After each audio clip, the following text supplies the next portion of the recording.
Hello dear students. तो कैसे हो आप लोग। तो आज हम स्टार्ट करने वाले हैं हमारे बायो का लाइफ प्रोसेसेस का। आपने वीडियो 1 में देखा होगा कि हमने लाइफ प्रोसेसेस की इंट्रोडक्शन को कंप्लीट कर लिया था। तो आज हम उसका टॉपिक 1 करने जा रहे हैं एंड दैट इज न्यूट्रिशन। तो स्टूडेंट्स, ये आपके लिए कुछ नोट्स है, आप इन्हें अपनी नोटबुक में नोट कर सकते हैं। स्टूडेंट्स, ये बोर्ड पॉइंट ऑफ व्यू से बनाए गए हैं तो आपको काफ़ी हेल्प भी करेंगे। तो आप बचपन से न्यूट्रिशन पढ़ते आ रहे हैं स्टूडेंट्स, तो आपको पता ये क्या है। हाँ, आपने सही पहचाना। इसे जो भी हम फूड को इनटेक करते हैं उसे आप न्यूट्रिशन कहते थे। ये तो था आपके 8 तक। लेकिन अब आपने जानना है कि फूड की ब्रेकडाउन के बाद उसको फूड को आपने इनटेक किया, उसकी ब्रेकडाउन हुई, फिर उसको बाकी एनर्जी में कन्वर्ट करने तक आपको पढ़ना है इस चैप्टर न्यूट्रिशन में। तो आप पहले देख लेते हैं कि न्यूट्रिशन की डेफिनेशन क्या होती है। Nutrition is taking in food and its utilization by the body students. तो इसकी नीड क्या होती है अब न्यूट्रिशन की हमें, to fulfill the need for energy. अब आपकी बॉडी, आप पूरा दिन काम करते हैं, ठीक है स्टूडेंट्स, तो उसके लिए आपकी बॉडी को एनर्जी भी कहीं ना कहीं से चाहिए होती है, तो वो न्यूट्रिशन आपको प्रोवाइड कराता है। और फिर to grow and well students, जैसे कि अभी आप लोगों की हाइट भी ग्रो कर रही है और आपके बाकी बॉडी पार्ट्स भी साइज में ग्रो कर रहे हैं स्टूडेंट्स, तो ये इसी के लिए जो एनर्जी आपको चाहिए होती है उसी को ही न्यूट्रिशन की प्रोसेस आपको फूड से प्रोवाइड कराती है स्टूडेंट्स।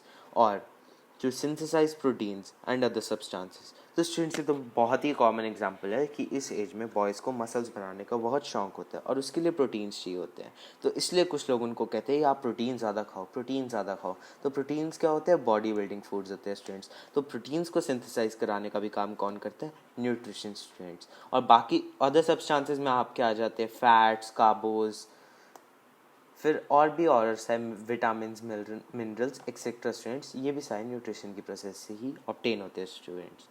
तो अब हम स्टार्ट करने जा रहे हैं न्यूट्रिशन इन प्लांट्स। तो स्टूडेंट्स, न्यूट्रिशन इन प्लांट्स से पहले आपके एनसीईआरटी में एक और भी बहुत इंपॉर्टेंट टॉपिक दिया हुआ है, how living things get their food. तो अब आप बचपन से ही पढ़ते आ रहे हैं कि लिविंग थिंग्स दो तरह की होती है, एक होती है आपके ऑटोट्रॉफ्स और एक होता है आपके हेटेरोट्रॉफ्स। तो ऑटोट्रॉफ्स जो होते हैं वो अब आपने पढ़ा है कि जो अपना खाना खुद बनाते हैं, और हेटेरोट्रॉफ्स जो कि ऑटोट्रॉफ्स पे डिपेंडेंट होते हैं।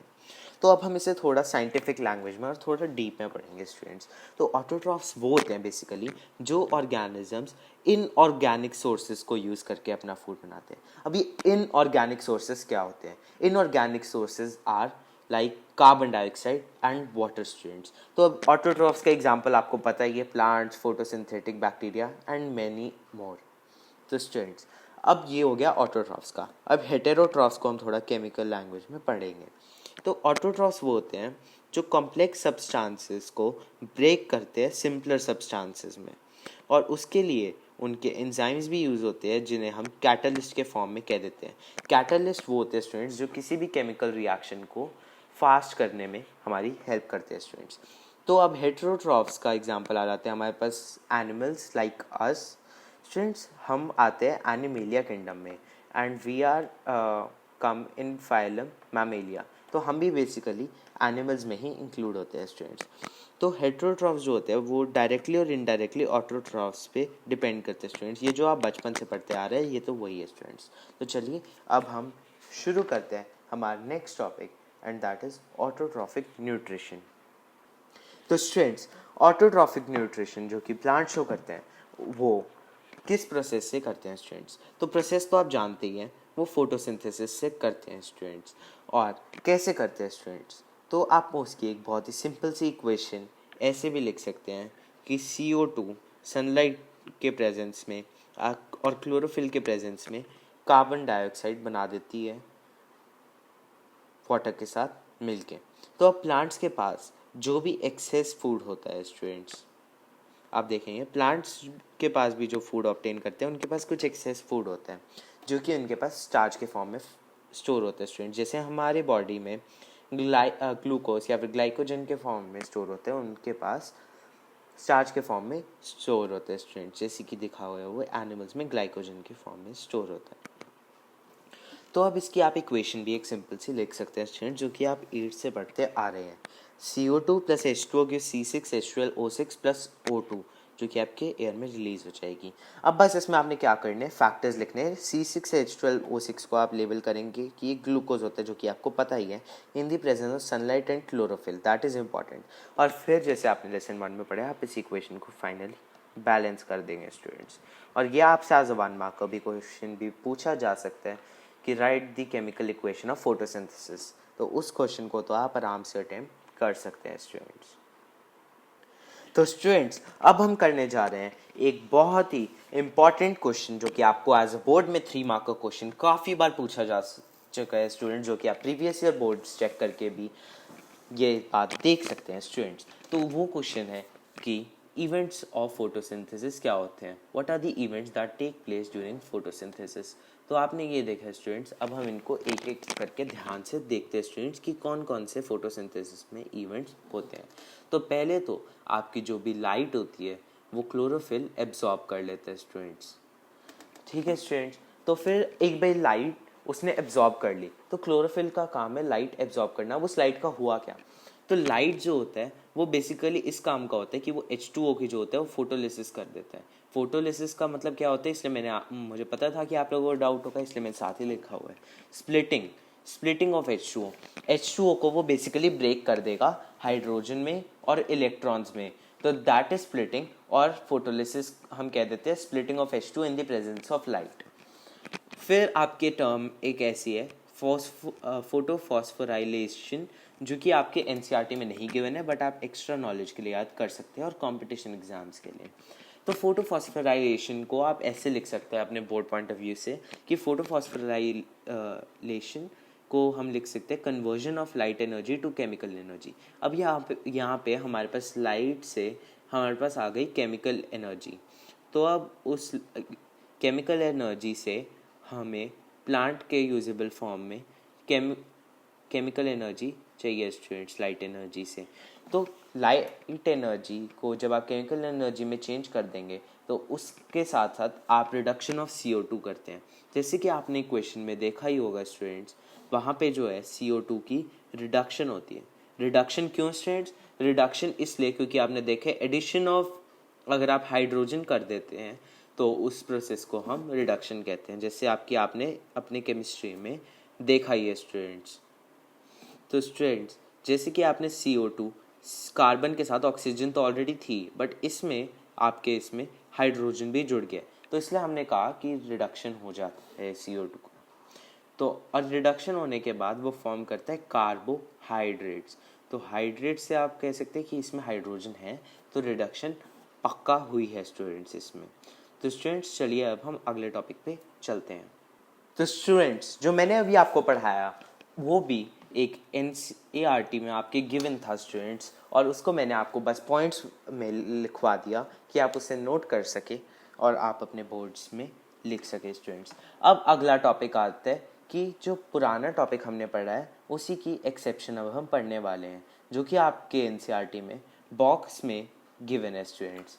तो बॉक्स में गिवन है कि डेजर्ट प्लांट्स जो होते हैं वो इसके एक्सेप्शन होते हैं। अब हम जानेंगे कि उनको एक्सेप्शन क्यों कहते हैं स्टूडेंट्स, क्योंकि वो CO2 जो है वो नाइट में लेते हैं। आप सोचेंगे कि नाइट में CO2 क्यों लेते हैं, वो तो नॉर्मल प्लांट्स भी लेते हैं, लेकिन स्टूडेंट्स डेजर्ट प्लांट्स की ये यूनिक फीचर होता है कि वो डे में जो होता है CO2 नहीं लेते स्टूडेंट्स। अब आप सोचोगे कि ऐसा क्यों। अब ऐसा स्टूडेंट्स इसलिए होता है, इसका ये रीज़न है कि जब अगर वो डेजर्ट प्लांट्स जो होते हैं डे में, उधर डेजर्ट में काफ़ी हाई टेम्परेचर होता है, तो अगर वो अपना स्टोमेटा और गार्ड सेल्स खोलेंगे तो काफ़ी वाटर लॉस हो जाएगा, जिसकी वजह से वो डिहाइड्रेट हो सकते हैं। तो इसलिए वो अपने स्टोमेटा और गार्ड सेल्स क्लोज कर लेते हैं, और नाइट में जब टेम्परेचर कूल होता है तो उनका वाटर लॉस ज़्यादा ना हो, इसलिए वो CO2 को काफ़ी स्टोर करके रख लेते हैं। और वो जो होते हैं वो स्टोर करके इसलिए रखते हैं ताकि वो अगले दिन भी in the presence of light form कर सके और उन्हें गार्ड सेल उस टाइम पे खोलने ना पड़े। तो जिस फॉर्म में वो स्टोर होता है उसे हम कहते हैं मैलेट, MALAT। ये आपके लिए एक यूनिक टर्म होगी, आप याद कर भी सकते हैं अगर आपको याद होती है, वरना आप छोड़ दीजिएगा। और मैलेट जो होते हैं आपके नाइट में फॉर्म होते हैं, ठीक है स्टूडेंट्स। तो जब डे होता है तो इंटरमीडिएट को जो होता है लाइट एनर्जी के साथ, जब लाइट मिलेगी प्लांट को तो लाइट एनर्जी के प्रेजेंस में उसे भी हम ग्लूकोज में कन्वर्ट कर देते हैं स्टूडेंट्स। तो स्टूडेंट्स ये कुछ डायग्राम्स है, प्लीज़ ड्राइंग पे मत जाइएगा, ठीक है। आप अपनी नोटबुक में अच्छे से एनसीईआरटी से देख के भी ड्रॉ कर सकते हैं, ये आपके एनसीईआरटी में गिवन है स्टूडेंट्स। तो आपको बेसिकली करना क्या है, आपको 2 एपिडर्मल लेयर्स बनानी है और नीचे वाली जो लोअर एपिडर्मिस होते हैं उसमें कुछ मॉडिफाइड सेल्स भी होते हैं जिनमें आप गार्ड सेल्स जैसे 2 शो कर सकते हैं स्टूडेंट्स। मान लीजिए आपको किसी को भी गार्ड सेल बनाना है, किसी भी सेल को, तो आप बेसिकली क्या करेंगे, आप इधर जो है हल्का सा उसे डार्क करेंगे और इधर हल्का सा डार्क करेंगे, और ये जो होते हैं 2 गार्ड सेल्स होते हैं स्टूडेंट्स। तो ये कुछ सेल्स मॉडिफाइड होते हैं और इनके बीच में होते हैं स्टोमेटल पोर, जहाँ से वो ऑक्सीजन और कार्बन डाइऑक्साइड का एक्सचेंज करते हैं स्टूडेंट्स, और इसे हम मॉडिफाइड एपिडर्मल सेल्स भी कह देते हैं स्टूडेंट्स।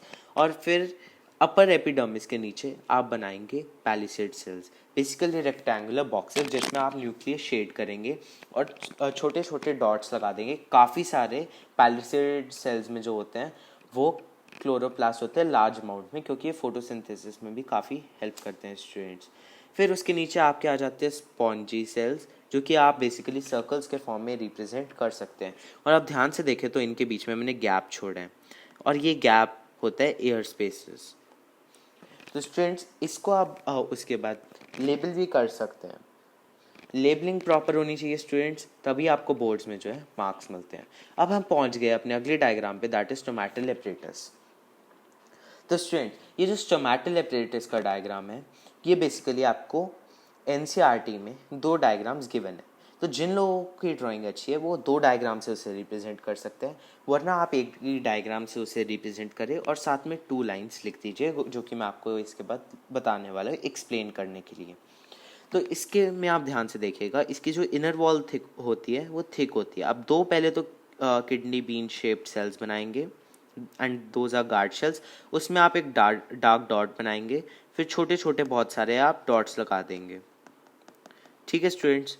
तो इसमें मैं आपको प्रॉपर्ली दिखा नहीं पा रहा हूँ, और अंदर जो वॉल है वो थोड़ी थिक होती है आपके इसमें, और इनके आसपास आप ध्यान दें ऑलमोस्ट रेक्टेंगुलर शेप में ही जो होते हैं आपके सब्सिडरी सेल्स प्रेजेंट होते हैं स्टूडेंट्स।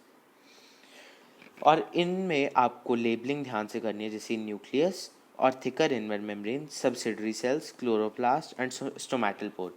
तो स्टूडेंट्स ये डायग्राम अभी सफिशिएंट नहीं है, इस अगर आपने एक ही डायग्राम बनाना है तो इसके साथ आपको थोड़ी लेबलिंग भी करनी पड़ेगी, और वो मैं अभी आपको दिखा देता हूँ स्टूडेंट्स।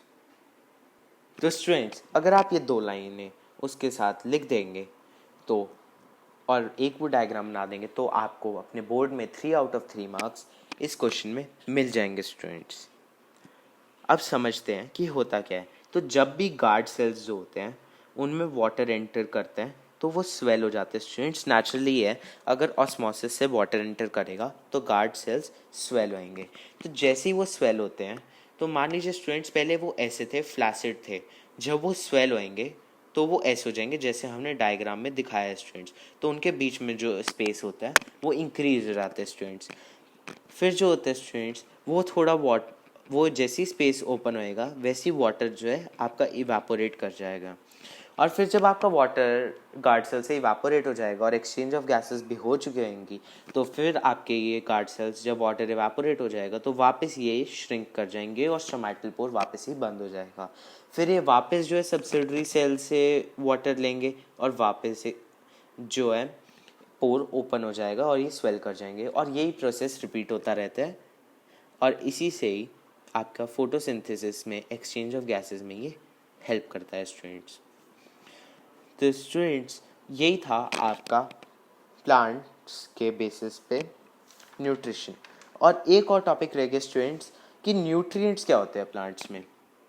तो स्टूडेंट्स अब देखते हैं न्यूट्रिएंट्स क्या होते हैं। जैसे हमारे अंदर न्यूट्रिएंट्स होते हैं कार्बोहाइड्रेट, फैट्स, प्रोटीन्स एक्सेट्रा, वैसे ही प्लांट्स में भी न्यूट्रिएंट्स होते हैं। और वो मेन न्यूट्रिएंट जो एक उनमें होता है वो होता है ग्लूकोज, जो कि फोटोसिंथेसिस के थ्रू फॉर्म हुआ होता है स्टूडेंट्स। और उनमें सिर्फ ग्लूकोज ही नहीं बाकी न्यूट्रिएंट्स भी होते हैं। आपने एक टर्म सुनी होगी मैक्रोन्यूट्रिएंट और माइक्रोन्यूट्रिएंट। तो स्टूडेंट्स अगर आपने नहीं भी सुनी है तो मैं ये बता देता हूँ। मैक्रोन्यूट्रिएंट्स वो होते हैं, जैसे कि आपको नाम से पता चल रहा होगा, जो कि लार्ज क्वांटिटी में चाहिए होते हैं। और माइक्रो न्यूट्रिएंट्स वो होते हैं स्टूडेंट्स जो कि आपकी बॉडी को स्मॉल क्वांटिटी में चाहिए होते हैं।